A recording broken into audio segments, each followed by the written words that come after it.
Okay, in this lesson, I'm going to take you through our first foray with the Harvey Vinson book into playing a riff. A riff is a piece of music often repeated. You'll see the definition that I was quoting earlier on in a previous video.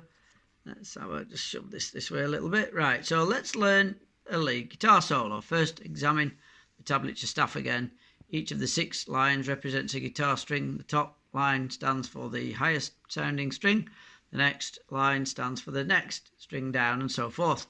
The bottom line stands for the lowest sounding string. I've mentioned this in the last lesson. So let's have a look. So this is your bottom, that's your bottom sounding string, that's your highest sounding string. We've already talked about this yesterday, or previous lesson, in lesson 2. Arabic numbers on the tablature staff indicate the specific string, hang on a second, indicate the specific string and fret positions to play. A 3 on the bottom line indicates that you play the lowest sounding string, fretted at the 3rd fret. Left hand fingering appears immediately below the tab note. So this note here is on the thickest string of your guitar and is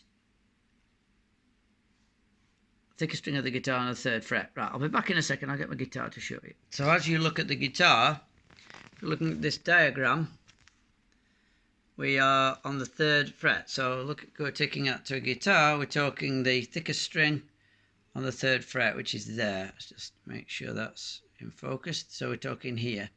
That's what we've got. And you'll notice there's a thicker bar at the top.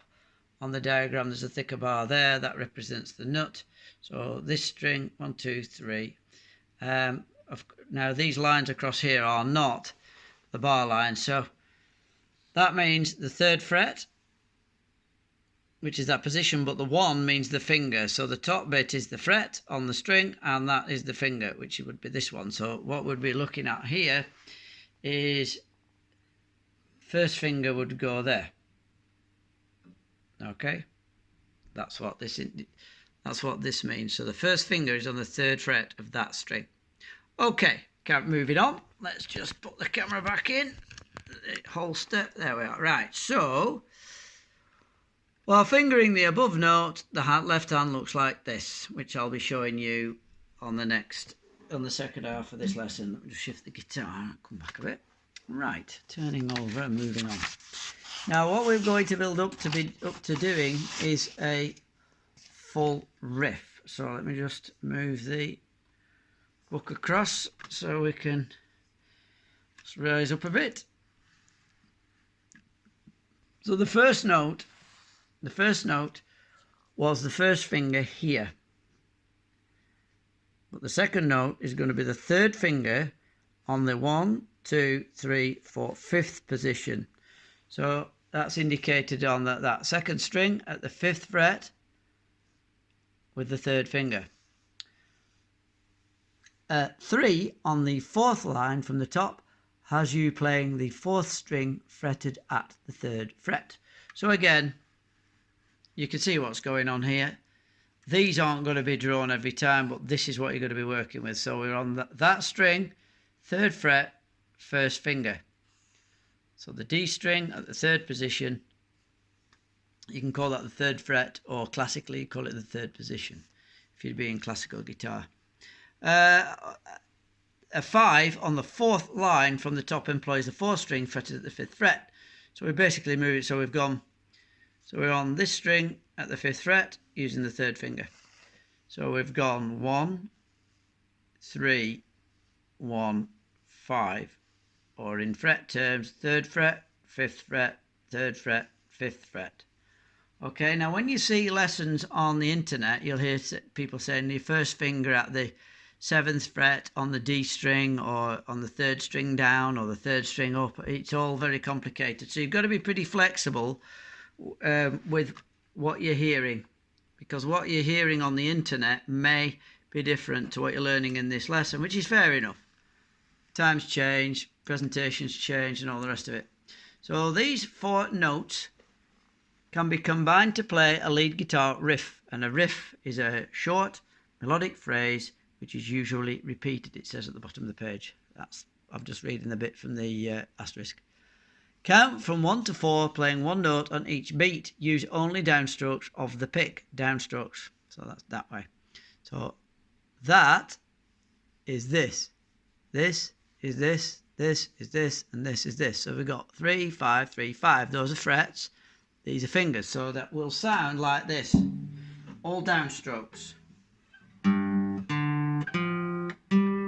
So that's this one. This one, this one, and now it might not sound it, but that is if you've never done any solo guitar work with a plectrum, that's an immense, or at least for me it was anyway, that was an immense amount of work. So it says play it through a few times till you can play it with ease. So,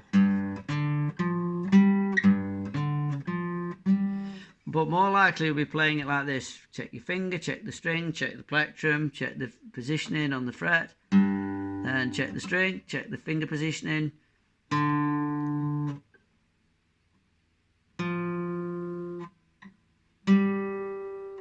Even slower than that. Okay, on to the bottom half. In preparation for blues in G solo, move the entire riff over one string. So rather than starting here, we're now going to start on the next string. So if you can see there, it's the same relationship, 3, 5, 3, 5. Up here we had 3, 5, 3, 5. So we've basically got the numbers are the same, 3, 5, 3, 5. We've just started, it's exactly the same thing on the next string. So I'll just play that now. Gosh, I remember doing this. This took me an age, so do feel free to take your time.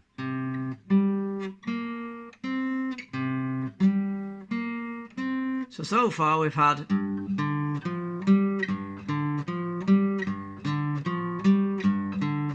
the second one is, which is this one, is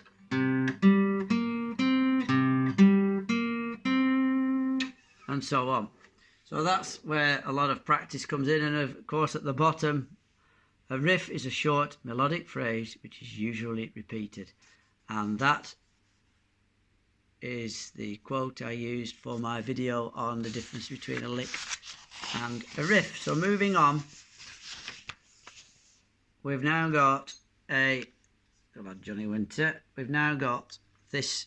Let me just elevate the page, elevate the camera rather. So keep the first note of the riff on the 5th string.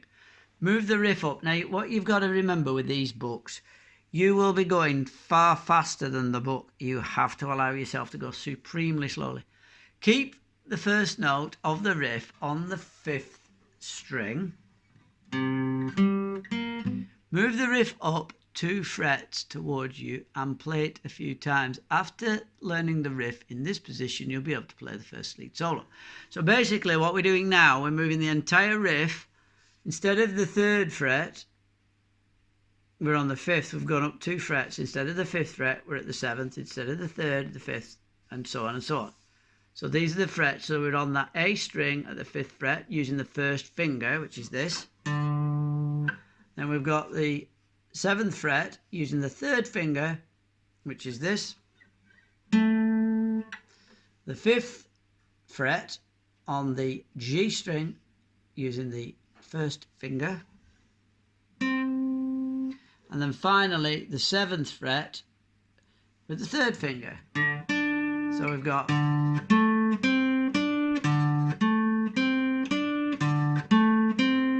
so the first one was on the thicker string. Second one was on the dropping a string and same relative positions. And this one, so you can begin to feel where it's going to go. Right. So moving down, we've now got, now for the solo. Look it over before you start playing. Notice that the riff changes position at each chord change. A G chord to a G7 chord is not a chord change. Practice the solo. Well, it actually is. What they're talking about is an actual section change. Practice the solo, which should be an S by the way, not C. Practice the solo a few times and then try it with the rhythm background of the blues in G, side 1. well, I'm not going to do that, but I do have a link. I'll try and put a link in the low bar to where you can download these tracks.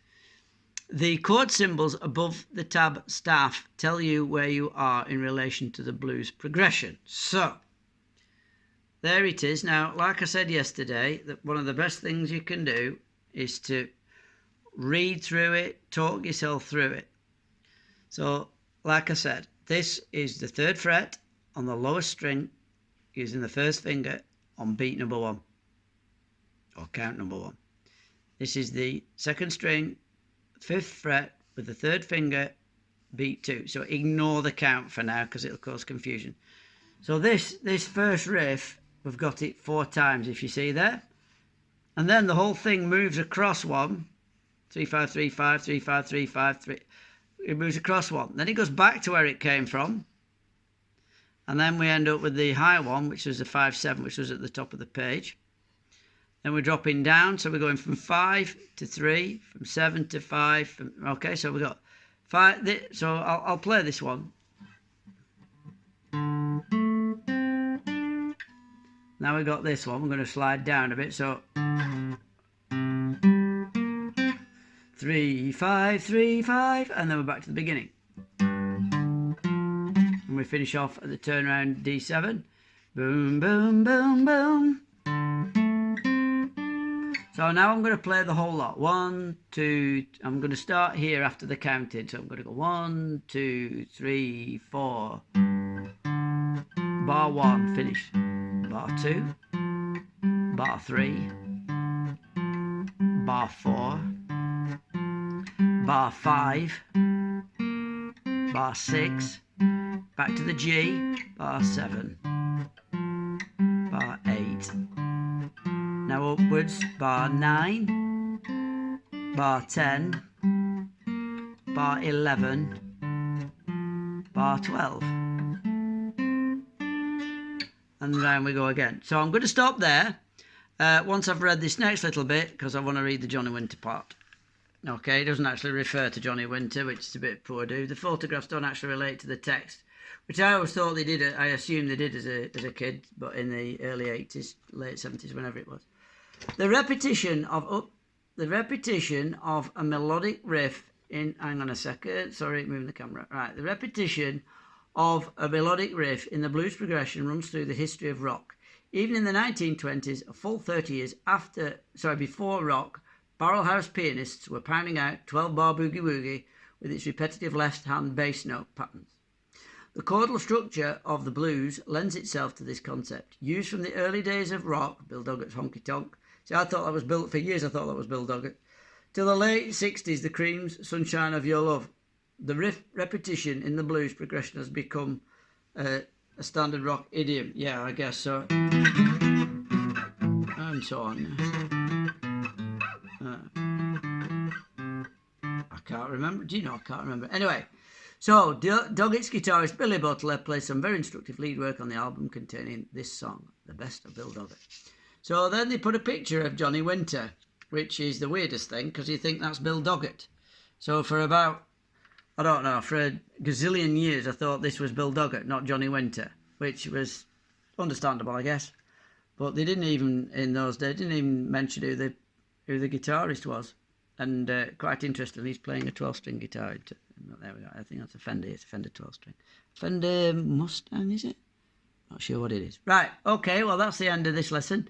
I'm now going to move the camera around and I'll play you the actual lesson itself. It's a lot shorter, this. Okay. Well, good news is that this part is easier to do than it is to understand from the book. So without more of ado, I'll just drop the camera a little, tilt the camera, and we'll have a look. So we're playing on the 3rd fret. That's the first note. The 2nd note is here. The 3rd note is here. And the 4th note is here. So we've got the first finger on the 3rd position on the top, on the physically top string, but the bottom string, it's called, on the thickest string, I'll call it. The next note is the 5th fret on the A string with the 3rd finger, like so. After that, we're going down another string with the 1st finger on the 3rd fret to the D string, and then finally we're finishing here with the third finger on the 5th fret on the D string. So it sounds like this. I'll just play it really slowly, and all downstrokes. 1, 2, 3, 4. Now I'm not comfortable with that. I prefer, but I'll play it again. It's a bit awkward. I'll put the guitar really close. Okay. And I will use downstrokes. Okay, so that's the first section. So that's all over the G and the G7. Now once we're at the G7, the next move is to start again, but this time we start on the A string.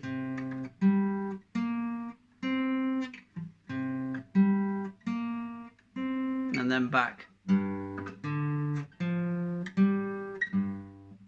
Okay, and then the last one is 2 frets up and starting here. So we're starting on the 5th fret of the A string with the first finger, and then the 7th fret on the D string, 5th fret with the first finger on the G string, and then the 7th fret on the G string with the 3rd finger. So I'm going to play the whole sequence now. I'll do it quite quickly so you've got it, and then I'll play it really, really slowly. Okay. I'll try and do, at this end, I'll try and do downstrokes. But if over years of playing, I've started to do upstrokes. And now, let's not get all aerated about it, but you're better off at this stage following the instruction, I guess. That's 2, 3, 4, change, 5, 6, 7, 8, 9, 10, 11, back up to the top. Okay, so let's do that more slowly, one more time, and then I'll pack in. Okay, let me just get up to the mark a little bit. This table's in the way at the back. We're using all sorts of things to balance things. Okay, let's have a go. Let it tilt a bit further, yes it will. Right, okay. 1, 2, 3, 4. 1, 2, 3, 4.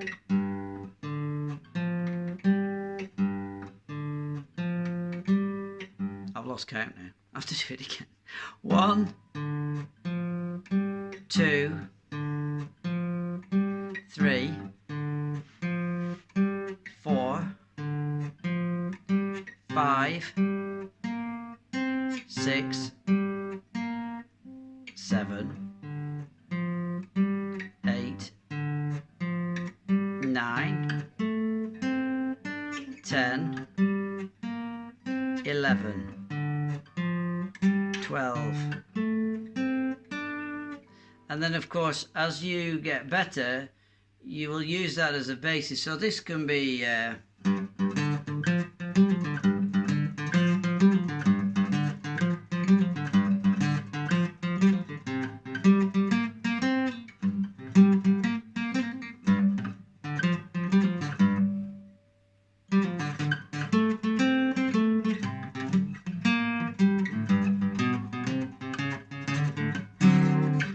and so on. That's how it'll build up, except yet again I'm playing like I've got boxing gloves on. Okay, well, I hope that helps. I can tell by the way I'm demonstrating the more difficult stuff that I make a right pig's ear, but it doesn't matter. I mean, we're doing this for love, because we love the blues. And remember, buy this book by Harvey Vinson. I don't know if Harvey Vinson's still alive. I'll have to try and find out. Jump for you there, Whiskey. I don't know much about Harvey Vinson either, really, to be honest. But I know this is a good book, and it got me started. So all the best with your playing, and I'll see you later.